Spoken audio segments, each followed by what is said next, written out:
이정균 권사님 좀 전에 전화가 오셨어요. 그래서 지난 수요일 뭐 주일 고향에 뭔 일이 있어서 못 오셨다고 얘기하고 원래 오늘 올라 그랬는데 갑자기 좀 딸 우리 박수영 집사님이 조금 몸이 안 좋으셔서 엄마의 손길이 필요 한쪽 아프신데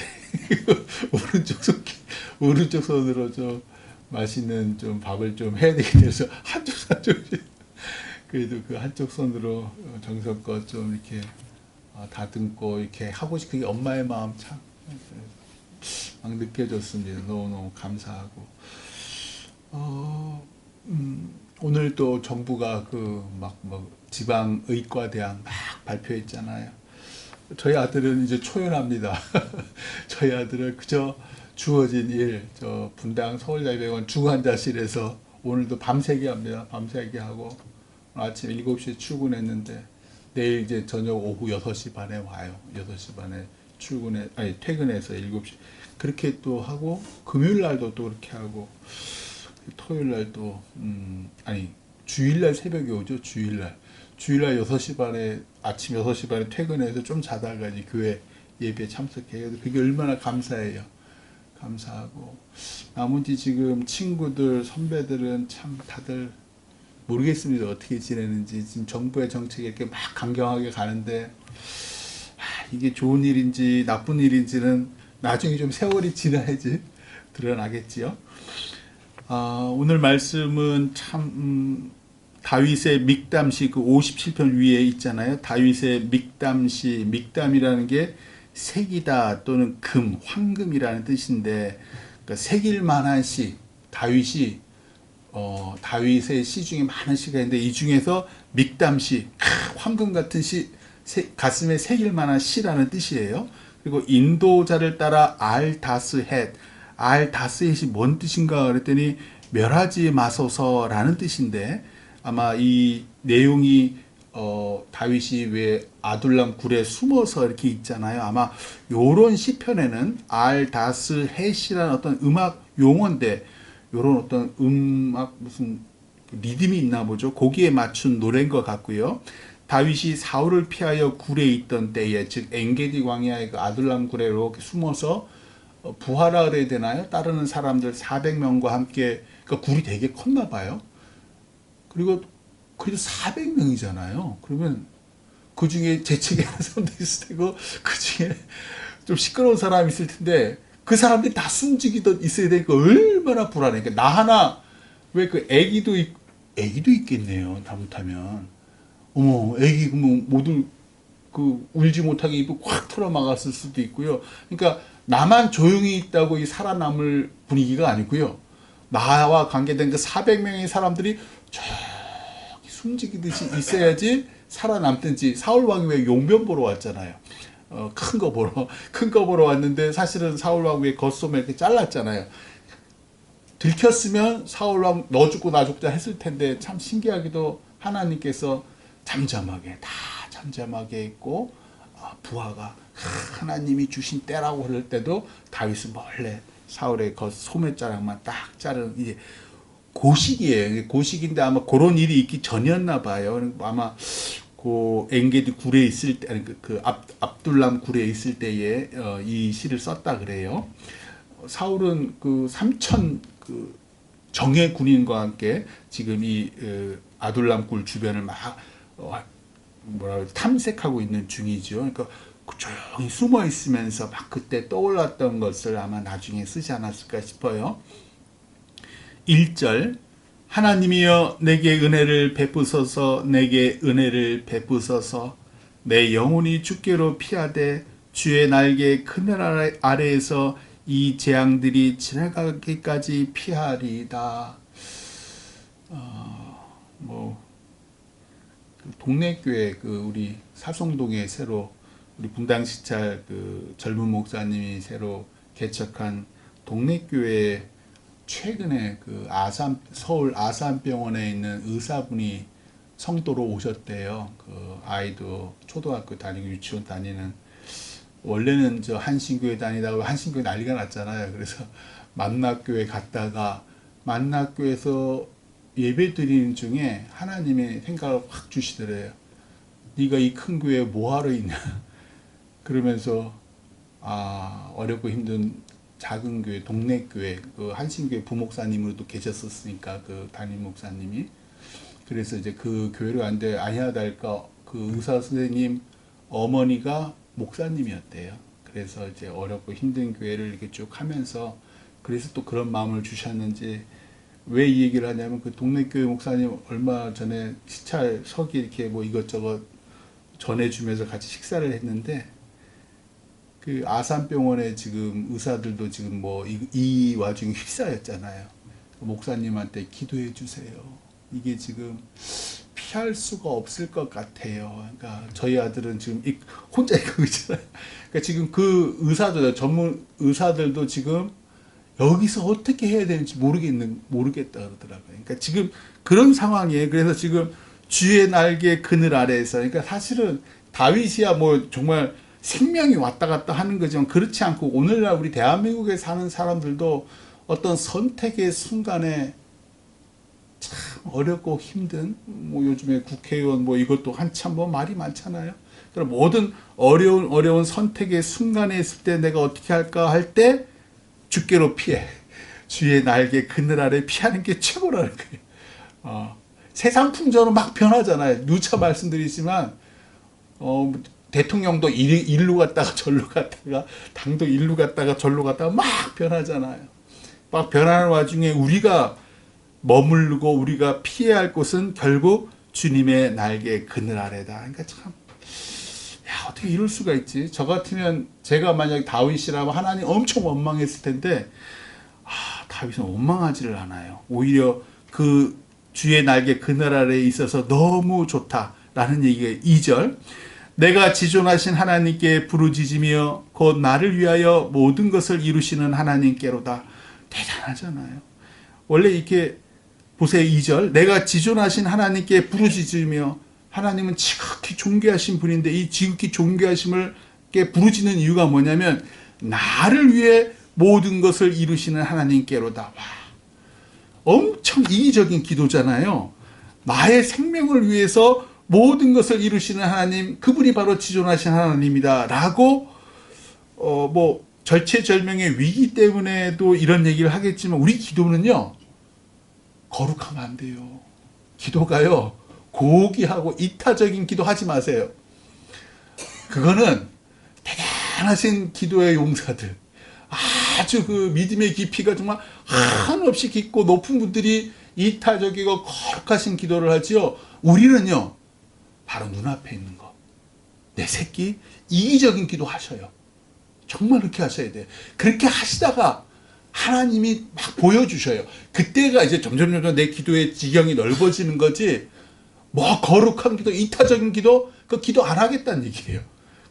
그 사실은 그냥 쭉 생각하고 끝낸다는 얘기예요. 절대로 그런 기도하지 마세요. 하물며 다윗도 하나님 마음에 합한 자가 이렇게 얘기하는 거예요. 나를 위하여, 나의 생명을 위하여 모든 것을 이루시는 하나님, 당신은 지존하십니다. 절절한 기도를 할 때 하나님이 들으셔요. 우리에게 절절한 기도가 뭐예요? 나 잘 되는 거, 내 새끼 잘 되는 거, 건강한 거, 아주 이기적인 기도.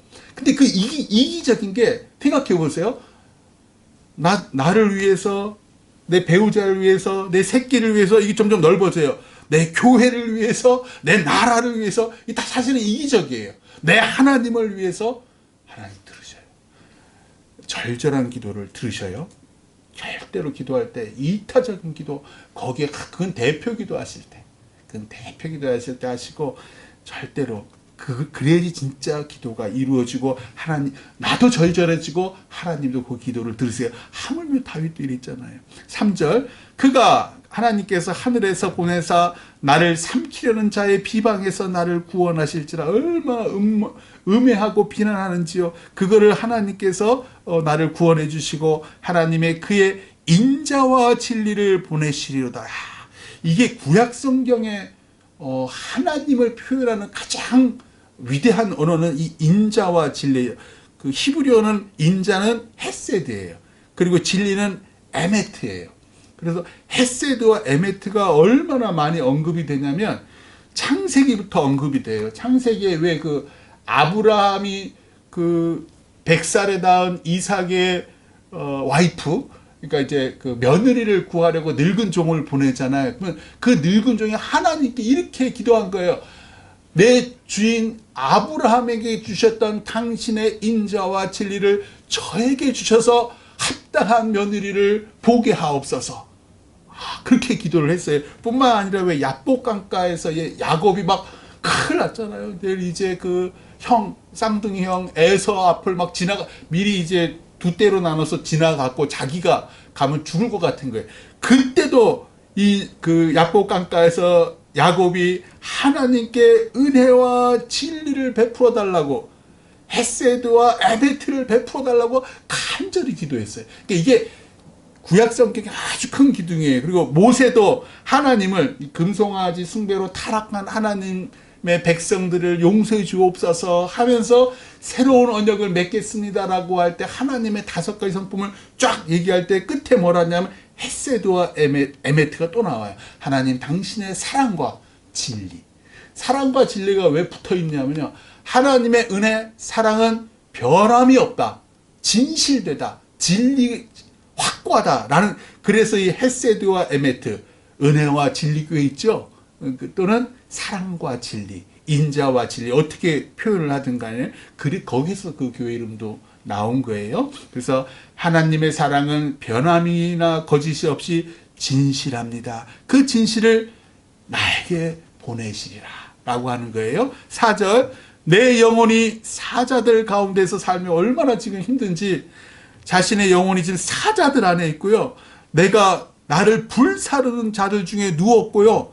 그 사람들이 어떤 사람이냐면 사람의 아들들인데 그들의 그 이빨, 이는 창과 화살처럼 날카롭고요. 그들의 혀는 날카로운 칼같이 내 심장을 찌를 정도로 지금 내 상황이 그런 상황이에요.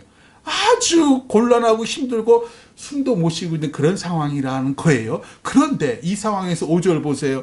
5절뿐만 아니라 5절 똑같이 11절도 마지막에 또 똑같이 찬양을 해요. 뭐라 그러냐면요. 하나님이요. 다윗이에요. 지금 아둘람 굴에서 400명이랑 숨죽이면서 자기를 잡는 사람이 불사는 자들, 사자들 가운데 있고 칼이고 막 이런 와중에도 5절과 11절에 뭐라 그러냐면요. 하나님이요. 주는 하늘 위에 높이 들리시며 주의 영광이 온 세계 위에 높아지기를 원하나이다. 참, 어떻게 이렇게 긴급한 상황, 캄캄한 어둠 가운데서도 주는 하늘 위에 높이 계시며 그리고 주의 영광이 온 세계 위에 높아지기를 원한다라고 할까? 근거가 있어요. 이 엄청난 사람, 사자들이 있고, 이런 와중에 뭐예요? 나를 위해서, 2절에 아까 말씀드린, 나를 위해 모든 것을 이루시는 하나님이잖아요. 내 생명을 살려주실 하나님이니까. 나를 통해서 저만 살려주시면 당신의 영광을 모든 세계 위에 높여질 거예요. 사울 왕의 그 3천 군사 앞에서 저를 살려주셨잖아요. 그러면 당신의 영광이 온 세계에 높아질 거예요. 라고, 이 와중에도 나만 살려달라고 나를 살리시는 이유는 제가 저를 살리면 그렇게 당신의 영광이 높아질 뿐만 아니라 저도 당신의 영광을 위해서 살겠습니다. 라는 노래예요. 6절, 그들이 내 걸음을 막으려고 그물을 준비하였으니, 그럼에도 불구하고 끝나는 게 아니라 또 번민이 오잖아요. 우리 현실 세상은 내 앞에서 저벅저벅 칼 들고 창 든 군인들이 돌아다니는 걸요. 6절, 그들이 내 걸음을 막으려고 그물을 준비하였으니 내 영혼이 억울하도다. 그들이 내 앞에 웅덩이를 팠으나 자기들이 그 중에 빠졌도다. 셀라. 참 감사하게도 그들이 그 말 웅덩이나 그물 했는데 자기들이 스스로 빠졌다는 거예요. 7절, 하나님이여 내 마음이 확정되었고 내 마음이 확정되었사오니, 이거 어디 찬양도 이런 찬양이 있는 것 같던데요. 여기서 확정되다라는 건 히브리어로 나콘이에요. 나콘. 단단히 굳어졌다. 굳건하게 됐다. 내 마음이 굳어졌습니다. 그래서 내가 노래하고 내가 찬송하려, 왜 굳어져요? 하나님이 날 보호하신다라고 확실히 믿는 거예요. 8절, 내 영광아 깰지어다. 이 영광이라고 뭐 맞는 말이에요. 영광 카보드가 영광이라는 뜻이에요. 근데 좀 시적인 표현이에요. 그 영어로는 내 영혼이라고 번역을 해놨더라고요. 좀 의역해 놓은 거죠. 원래는 영광이 맞아요. 근데 왜 이렇게 했냐면 우리는 그냥 그대로 카보드 그래서 영광이라 그랬지만 사실은 보셔요. 내 영광아 깰지어다라는 의미보다는 내 영혼아 깰지어다. 그게 훨씬 맞아요. 그러니까 다윗이 영혼이라고 표현한 것보다도 영광이라고 표현한 것 같아요. 그래서 내 영혼아 깰지어다, 비파야 수구마 깰지어다, 내가 새벽을 깨우리로다. 무슨 얘기예요? 내가 살아서 새벽에 눈을 뜰 것이라는 거. 밤새 죽지 아니하고 내가 하나님의 그늘 아래에서, 그 날개 아래에서 내가 살기 때문에 새벽에 내가 눈을 반짝 떠서 비파와 수금처럼 내가 새벽을 깨우는데 왜 새벽을 깨우냐면 9절에 나와요. 주여 내가 만민 중에서 주께 감사하며 나를 살리셨으니까. 그 3천 정예 군사들 앞에 나를 살리셨으니까 주께 감사하며 문나라 중에서 주를 찬송하리이다. 10절 무릇 주의 인자는 아까 인자와 진리 헤세드와 에메트 있잖아요. 그게 또 나와요. 10절 무릇 주의 인자, 주의 사랑, 주의 은혜는 커서 하늘에 미치고 주의 진리, 주의 진실, 그 진실은 궁창, 대기의 어떤 부분을 궁창에 이르나이다. 왜? 나를 살려주셔서요. 11절 똑같이 아까 5절이랑 똑같다 그랬어요. 하나님이여 주는 하늘 위에 높이 들리시며 주의 영광이 온 세계 위에 높아지기를 원하나이다. 자기 이 재앙, 이 고난을 이겨낸 다윗을 통해서 주님의 인자와 진리가 세계 많은 곳 위에 높아질 것을 노래합니다. 오늘 그 제목을 제가 어두운 굴에서 하나님을 더욱 찬양하라. 왜냐하면 하나님의 자녀에게 고난과 시련은요 굴이 아니에요.